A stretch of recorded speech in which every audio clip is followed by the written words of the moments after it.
பார்த்தீங்க அப்படின்னா 1 to 73A வரைக்கும் பார்த்தோம்.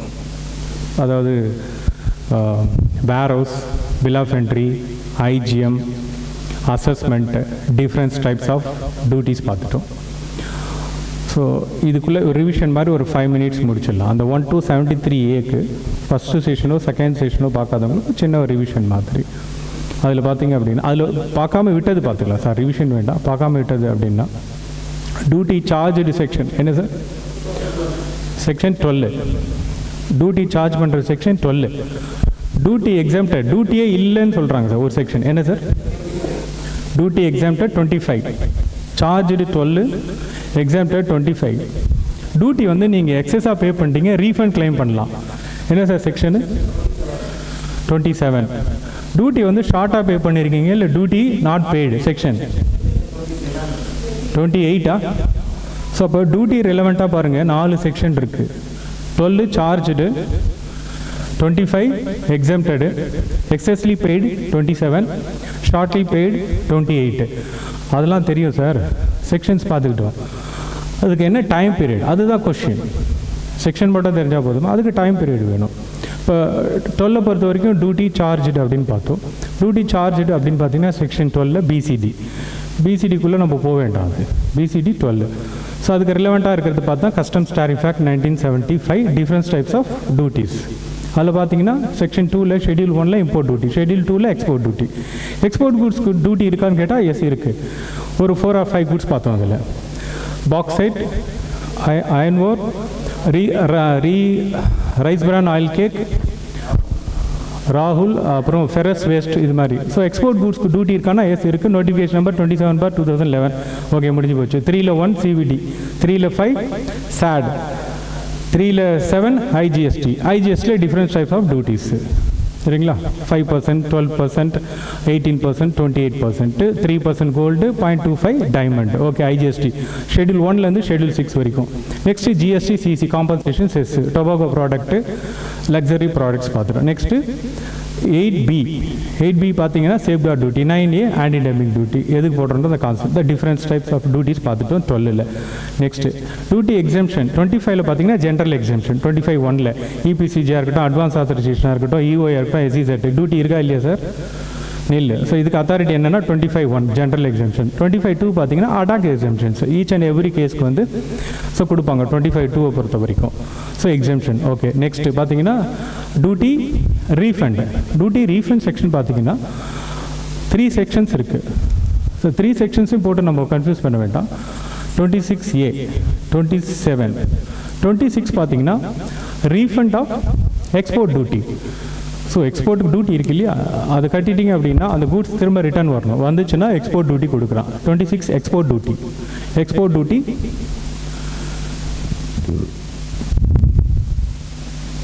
Export duty refund. கூட்ஸ் வந்து ரிட்டர்ன் ஆகணும். எவ்வளோ நாளில் ரிட்டர்ன் ஆகணும் அப்படின்னு பார்த்தீங்கன்னா within 1 year from the date of LEO. வந்துடுச்சு, வந்ததுலேருந்து ரீஃபண்ட் கிளைம் பண்ணணும் within 6 months from the date of overseas. Goods வந்துடுச்சு இல்லையா, வந்தது ரீஇம்போர்ட் இல்லையா, வந்ததுலேருந்து 6 மாதத்துக்குள்ளே ரீஃபண்ட் கிளைம் பண்ணணும். So refund of export duty section 26. உங்களுக்கு கொஸ்டின் எது கேட்குறான்னு பார்த்துங்க. Import duty refund கேட்குறாங்களா, export duty refund கேட்குறாங்க. 26 very clear. Export duty refund, time period 6 months, வந்ததுலேருந்து 6 months. போன குட்ஸ் ரிட்டர்ன் ஆகும், எக்ஸ்போர்ட்டட் குட்ஸ் திரும்ப ரிட்டர்ன் ஆகும். 26A refund of import duty in certain cases. Certain cases அப்படின்றாங்க, எல்லா சீக்வன்ஸ்லையும் கிடையாது. 2 சீக்வன்ஸ் தான். ஒன்று வந்து இம்போர்ட் ஆன குட்ஸ் வந்து நான் confirmative or damaged goods. So import ஆகிருக்கும், நீங்கள் டியூட்டி கட்டியிருப்பீங்க, ஃபேக்ட்ரியில் இன்ஸ்டால் பண்ணும்போது தான் தெரியும் அது டேமேஜ் ஆனது. ஸோ நாட் ஃபங்க்ஷன், அது மிஷினே வேலை செய்யலை. ஸோ வேலை செய்யாத மிஷினை வச்சுட்டு ஒன்றும் பண்ண முடியாது. ஸோ அந்த குட்ஸ் என்ன பண்ணிடணும் சார், திரும்ப ரீஎக்ஸ்போர்ட் பண்ணலாம், இல்லை டெஸ்ட்ராய் பண்ணலாம், இல்லைனா வந்து ரிலிங்குவிஷ் பண்ணிடலாம், வேண்டாம்னு சொல்லி விட்டுடலாம். விட்டுட்டிங்க அப்படின்னா உங்களுக்கு ரீஃபண்ட் கிடைக்கும். அதுதான் refund of import duty in certain கேசஸ்னால் 2 சீக்வன்ஸு. ஒன்று நான் கன்ஃபர்மேட்டிவ், இன்னொன்று டிஃபெக்டிவ். மேனுஃபேக்சரிங் டிஃபெக்டிவ் சார், அந்த மிஷினே வேலை செய்யாது. வேலை செய்யாத மிஷினை வச்சுட்டு நம்ம என்ன சார் பண்ண முடியும்? டியூட்டியை வேறு கட்டிட்டோம். இல்லை அந்த மிஷின் என்ன பண்ணும், ஒன்று டெஸ்ட்ராய் பண்ணும், வேண்டான்னு சொல்லி கஸ்டம்ஸ் கிட்ட ரெலிங்விஷ் பண்ணுங்க. மூணாவது முடிஞ்சால் ரீஎக்ஸ்போர்ட் பண்ணுங்க, ஃப்ரைட்டை கட்டினீங்க அப்படின்னா ரீஃபண்ட் கிடைக்கும். ஸோ இந்த ரெண்டு செக்ஷனுமே கொஞ்சம் டிஃப்ரெண்ட்டாக இருக்கும். இதுதான் மேஜராக ரோல் ப்ளே பண்ணிகிட்ருக்கு. 27 பார்த்தீங்கன்னா general refund of import duty and interest. ஏதாவது இன்ட்ரெஸ்ட் கட்டியிருந்தீங்கன்னா அதுவும் கிடைக்கும். Time period repeated question sir, அது ஜி கார்டாக இருக்கட்டும் எஃப் கார்டாக இருக்கட்டும். டைம் பீரியட் பார்த்தீங்க அப்படின்னா 1 year. 1 year from relevant date. Duty கட்டியிருக்கீங்க, அந்த டியூட்டியை நீங்கள் ரீஃபண்ட் வாங்கணும். ஸோ கொஷின் இதுதான் இம்பார்ட்டன்ட். ரீஃபண்டுக்கு வந்து 3 செக்ஷன், அதில் 27 தான் இம்பார்ட்டன்ட். ரிப்பீட்டட் கொஸ்டின் ஜி கார்டுக்கும் எஃப் கார்டுக்கும். Refund claim for import duty section 27. What is the time limit? Time limit for 1 year from relevant date. Relevant date பார்த்தீங்கன்னா ஒரு 5 ரெலவெண்ட் டேட் இருக்குது. டியூட்டி கட்டினதுலேருந்து 1 year, டியூட்டி கட்டினதுலேருந்து 1 year, final அசஸ்மெண்ட்லேருந்து 1 year, final அசஸ்மெண்ட்லேருந்து 1 year. Any attack எக்ஸாம்ஷன்ஸ் இருந்ததுன்னா 25(2) அதுலேருந்து 1 year. Any court orders அட்ஜுடிகேஷன்ஸ் இந்த ஆர்டர்லேருந்து 1 year. ரீஃபண்ட் வந்து இம்போர்ட்டர் மட்டும்தான் கிளைம் பண்ணணுமானா கிடையாது. இம்போர்ட்டர் லோக்கலில் சேல் பண்ணியிருப்பார் இல்லையா, சேல் பண்ணும்போது இவர் எக்ஸஸாக கட்டின டியூட்டியும் சேர்த்து தானே அவருக்கு விற்றுருப்பார். ஸோ அப்போ லோக்கல் பையரும் கிளைம் பண்ணலாம். அப்போ லோக்கல் பையர் பையிங் டேட் அதில் இது பண்ணலாம். ஸோ அதுதான் ரிலவெண்ட் டேட்டு. எப்படி வேணாலும் இருந்துட்டு போடலாம். ரீஃபண்ட் கிளைம் பண்ணுறதுக்கு டைம் பீரியட் என்னென்னா 1 year, அவ்வளோதான் முடிஞ்சு போச்சு. ரீஃபண்ட் வந்து ஒரு ப்ராப்பர் இன் டைமில் வந்து கஸ்டம்ஸ் வந்து பே பண்ணணும். பண்ணலை அப்படின்னா கஸ்டம்ஸ் வந்து நமக்கு இன்ட்ரெஸ்ட் கொடுப்பாங்க. எவ்வளோ % கொடுப்பாங்க சார்? கஸ்டம்ஸ் நமக்கு கொடுக்குறதா இருந்தால் கஸ்டம்ஸ் நமக்கு கொடுக்கறது 15%. டியூட்டி இன்ட்ரெஸ்ட்டு 15% தானே? Okay. So refund duty interest பார்த்தீங்கன்னா section 27A. Refund duty interest. So refund எடுத்திங்கன்னா இந்த 4 செக்ஷனை படிச்சுக்கோங்க. அதில் இம்பார்ட்டன்ட் 27. நெக்ஸ்ட்டு ஓகே, நான் டியூட்டி எக்ஸஸாக பே பண்ணிட்டேன் சார், அதனால் இது பார்த்தோம்.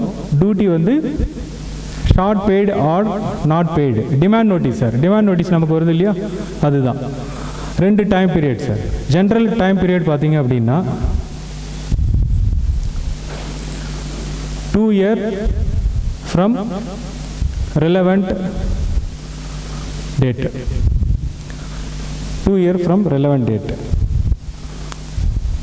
ஷார்ட்டாக பே பண்ணியிருக்கீங்க, இல்லை டியூட்டியை நீங்கள் பே பண்ணலை, இல்லை ரீஃபண்ட் வந்து ராங்காக கிளைம் பண்ணிட்டீங்க கஸ்டம்ஸ் கிட்ட இருந்து. ஸோ அதை 2 yearsக்குள்ளே கஸ்டம்ஸ் வந்து டிஎன் இஷ்யூ பண்ணுறதுக்கு பவர் இருக்குது சார். 28 பொறுத்த வரைக்கும் டிமாண்ட் நோட்டீஸ் கஸ்டம்ஸ் வந்து நமக்கு அந்த ரிலவெண்ட் டேட்டில் இருக்குது. இப்போ டியூட்டி பேமெண்ட் டேட், அது என்ன ரிலவெண்ட் டேட்னா OOC date, duty payment date, next final assessment date, any court order date. So அதிலிருந்து வரும் 2 years.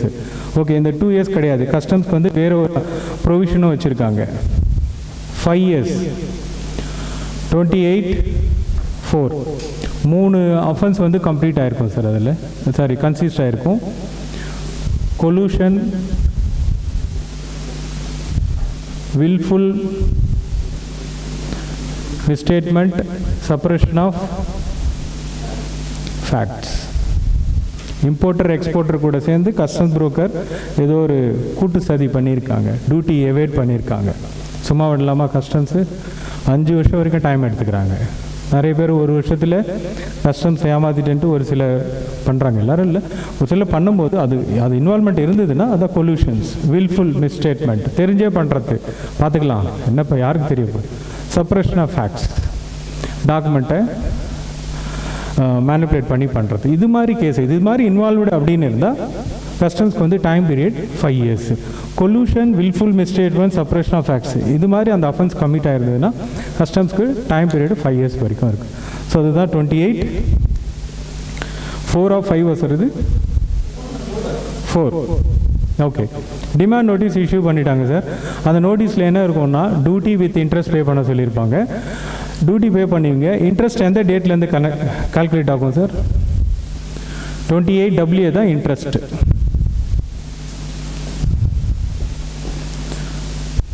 First day of the succeeding month of அந்த relevant date. டியூட்டி பேமெண்ட் டேட்டாக இருக்கலாம், ஃபைனல் அசஸ்மெண்ட் டேட்டாக இருக்கலாம், இல்லைன்னா அந்த கோர்ட் ஆர்டர் டேட்டாக இருக்கலாம். இந்த மாதம் இன்றைக்கி என்ன தேதி? 21 நீங்கள் டியூட்டி கட்டாமல் விட்டுட்டீங்க அப்படின்னா 1 ஜூன்லேருந்து இன்ட்ரெஸ்ட்டு கால்குலேட் ஆகும். ஸோ இன்ட்ரெஸ்ட் பார்த்தீங்கன்னா எவ்வளோ percent sir? 28W 15% per annum. So duty charges section 12, duty exempted 25, refund 27, 28, demand notice, time period பார்த்துட்டீங்க. அத்தாரிட்டி தெரியணும், கண்டென்ட் தெரியணும், டைம் பீரியட் தெரியணும். நெக்ஸ்ட்டு சீக்ரெட் தான். ஒரு செக்ஷனை எப்படி ஈஸியாக ஞாபகம் வச்சுக்கணுன்னா 4 விஷயம்: heading, content, next time period, யார் அதில் ஆஃபீஸர், அவ்வளோதான். உள்ளெல்லாம் நீங்கள் வந்து பார்த்துக்கலாம். அதில் இருக்கிறது அதுதானே சார் அப்படின்றீங்களா? அதுதான். இப்படி தான் படிக்கணும், வேறு வழியே கிடையாது. ஸோ 4 வந்து இம்பார்ட்டன்ட் சார். இதுக்குள்ளே தான் சுற்றி இருக்கும். ஒரு 10 மார்க் வச்சுக்கோங்களேன், ஒரு 15 மார்க் இதுக்குள்ளே தான் இருக்கும் மேஜராக. ஓகே. ஸோ டியூட்டிஸ் இது மட்டும் தான் இன்வால்வ்டா அப்படின்னு பார்த்தீங்கன்னா, சிஎஃப்எஸ்லேயோ போர்ட்லேயோ ஏர்போர்ட்லேயோ கூட்ஸ் வருது சார். பில்ஃபர்டு கூட்ஸ் காணாமல் போச்சு, திருடு போச்சு, யார் சார் லைபிலிட்டி இதுக்கு? பில்ஃபர்டு கூட்ஸ் கஸ்டோடியன் தான். ஸோ இம்போர்ட்டர் லைபிலிட்டி கிடையாதா இதுக்கு? பில்ஃபர்டு கூட்ஸ் செக்ஷன் 13. ஓகே. அதே பில்ஃபர்டு கூட்ஸு இன்னொரு இடத்துல ரிஃப்ளெக்ட் ஆகுது. செக்ஷன் 13 அதே இது இன்னொரு இடத்துல வருது. எங்கே சார்? 45ல் 3. இந்த இடத்துல யாருக்கு சார் லைபிலிட்டி? பில்ஃபர்டு கூட்ஸ் காணாமல் போச்சு, கஸ்டோடியன் ப்ரிமிசஸில் யார் லைபிலிட்டி? கஸ்டோடியன். ஸோ பில்ஃபர்டு கூட்ஸ்ன்னு கேட்டாங்கன்னா பார்த்துங்க. 13ல் இம்போர்ட்டருக்கு லைபிலிட்டி கிடையாது, கஸ்டோடியனுக்கு லைபிலிட்டி இருக்குது அப்படின்னு சொல்கிறது செக்ஷன். அவ்வளோதான். ஓகே. நெக்ஸ்ட்டு டியூட்டி ரிலவெண்ட்டாக வேறு ஒரு question. Section 22 abatement of duty damaged the goods. import goods வந்து பார்த்தீங்கன்னா டேமேஜ் ஆகிடுச்சு சார். டியூட்டி கட்டணுமா? டேமேஜ் ஆனதுக்கு தேவையில்லை. அபேட்மெண்ட் சம் டிஸ்கவுண்ட் கொடுப்பாங்க. ஸோ அதுக்கு டிஸ்கவுண்ட் கொடுக்குறது யார் பார்த்தீங்கன்னா? அபேட்மெண்ட் கொடுக்குறது ACDC ஆஃப் கஸ்டம்ஸ். செக்ஷன் பார்த்தீங்கன்னா 22. கூட்ஸ் டேமேஜ் ஆகிடுச்சுன்னா section 22 abatement of duty damaged goods. ஒரு காயில் இம்போர்ட் பண்ணுறீங்க, காயில் டேமேஜ் ஆகிடுச்சு, காயிலை ஃபர்தராக யூஸ் பண்ண முடியுமா sir? Coil, steel coil, roll coil, ஒரு பர்டிகுலர் பிளேஸில் அது டேமேஜ் ஆனாலே அதோட பர்பஸ் வேஸ்ட்டு, ஸ்க்ராப்பில் தான் போடணும். ஸோ அது மாதிரி கூட்ஸ்க்கு ஃபுல் டியூட்டி கட்ட முடியாது. அதோட வேல்யூ வந்து ரெடியூஸ் பண்ணி அதுக்கு என்ன டியூட்டியோ அதை தான் நம்ம போயிடணும். ஸோ அதுதான் வந்து அபேட்மெண்ட் ஆஃப் டியூட்டி டேமேஜ்டு கூட்ஸ்க்கு. ஓகே. 12, 25, 27, 28, 13, 45 கூட்ஸ் டேமேஜ் ஆகிடுச்சுன்னா அபேட்மெண்ட் ஆஃப் டியூட்டி.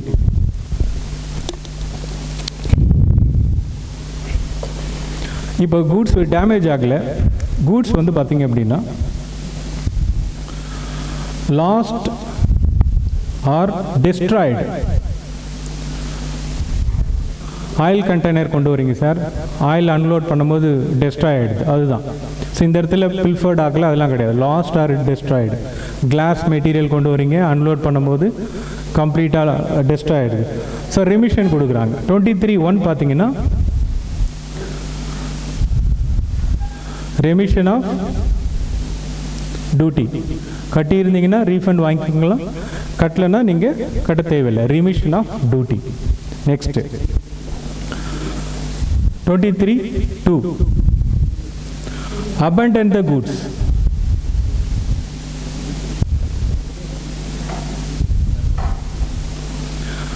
ஒரு இம்போர்ட் கூட்ஸ் கொண்டு வரீங்க சார், அதுக்கு சம் கம்ப்ளைண்ட்ஸ் இருக்குது. சிசிஆரில் கம்ப்ளைண்ட்ஸ் கொடுப்பாங்க இல்லையா? இப்போ ஒரு பிஸ் அப்ளிகபிள் இருக்கிற கூட்ஸை கொண்டு வந்துட்டீங்க, பிஸ் கம்ப்ளைண்ட்ஸ் இருக்குது, பிஸ் உங்களால் ப்ரொடியூஸ் பண்ண முடியல, இம்போர்ட் கிளியரன்ஸ் கொடுப்பாங்களா? பிஸ் இல்லைன்னா கொடுக்க மாட்டாங்க. ஸோ அப்போ அந்த ப்ராடக்ட் என்ன பண்ணலாம் சார்? கிளியரன்ஸ் கொடுக்கலாமா, இல்லை அபண்டன்ட் பண்ணிடலாமா, வேண்டாம்னு சொல்லி விட்டுடலாமா customs ப்ரிமிசஸ்லேயே? abandon or relinquish the title. வேண்டான்னு சொல்லி விட்டுட்டீங்கன்னா டியூட்டி கட்ட சொல்லுவாங்களா கஸ்டம்ஸில்? நோ. வேண்டான்னு சொல்லி விட்டுட்டிங்கன்னா தேவையில்லை. ஸோ வேண்டான்னு சொல்லி கூட்ஸை விட்டுடுங்க அப்படின்னு சொல்கிறதுக்கு ஒரு செக்ஷன் இருக்குது 23(2). விட்டுட்டிங்கன்னா டியூட்டி கிடையாது, அவ்வளோதான். இப்போ டியூட்டி ரெலவெண்ட்டாக இருக்கிற செக்ஷன்ஸை தான் நம்ம பார்த்துட்ருக்கோம். டியூட்டி சார்ஜ் 12, 25 எக்ஸம்ப்டடு, எக்ஸஸ்லி பெய்டு 27, ஷார்ட்டாக பே பண்ணிங்கன்னா 28, கூட்ஸ் காணாமல் போச்சுன்னா 13 யார் லைபிலிட்டி, 45ல் லைபிலிட்டி யாருக்கு இருக்குது, டேமேஜ் ஆகிடுச்சு அப்படின்னா 22, கூட்ஸ் லாஸ்ட்டு டெஸ்ட் ஆகிடுனா 23(1) ரிமிஷன் கொடுப்பாங்க கஸ்டம்ஸு. கட்டி இருந்தீங்கன்னா ரீஃபண்ட் வாங்கிக்கோங்க, கட்டலைன்னா கட்ட தேவையில்லை. 23(2)ல் 23(2) பார்த்தீங்கன்னா abandon the goods or relinquish the title. எனக்கு வேண்டாம்னு சொல்லி விட்டுடுங்க. இது நான் இந்த சீக்வன்ஸில் விட்டுடலாம். பிஸ் இல்லை அப்படின்னு சொன்னால் விட்டுடுங்க. இப்போ வந்து ஒரு ஃபுட் ஐட்டம் கொண்டு வரீங்க, FSSI கொடுக்க முடியலன்னா விட்டுடலாம். ஸோ இதெல்லாம் பார்த்தீங்கன்னா வயலேஷன், கான்ட்ரவென்ஷன். சின்ன சின்ன தப்பு விட்டுடுவாங்க.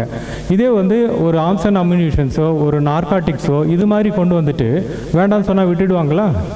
ஸோ அது அஃபென்ஸு. அந்த சீக்வன்ஸில் பார்த்தீங்கன்னா அபண்டன் பண்ண முடியாது. ஸோ அதுதான் செக்ஷன் 23(2). 12 இம்பார்ட்டன்ட். 25, 27, 28, 13, 23(1) and 2, 22 இது எல்லாமே பாருங்கள் டியூட்டி ரெலவெண்ட். கஸ்டம்ஸ் இதில் தான் ஃபோக்கஸ் பண்ணுவாங்க. இதிலேருந்து தான் கொஸ்டின்ஸு நமக்கு இதை பற்றி தெரியுதா? ஏன்னா கஸ்டம்ஸ் பொறுத்த வரைக்கும் ரெவென்யூ தானே, ரெவென்யூ டிபார்ட்மெண்ட்டு தானே. கஸ்டம்ஸ் என்ன டைரக்ட் டேக்ஸா இன்டைரக்ட் டேக்ஸா சார்? So tax. ஸோ அப்போ டியூட்டி கலெக்ட் பண்ணணும். அப்போ இந்த ரிலவெண்ட் செக்ஷன்ஸ்லாம் நமக்கு நாலேஜ் இருக்கா? ஜி கார்டு ஹோல்டர்ஸ்க்கு, இன்டர்மீடியேட்டாக வரவங்களுக்கு இது நாலேஜ் இருக்கா? இன்டர்மீடியேட் எக்ஸாம் தானே இது, ஃபைனல் எக்ஸாம் 6 தான். ஸோ அப்போ இந்த டியூட்டி ரிலவெண்ட்டாக இருக்கிற செக்ஷன்ஸ் பார்த்துக்கோங்க. ஓகே.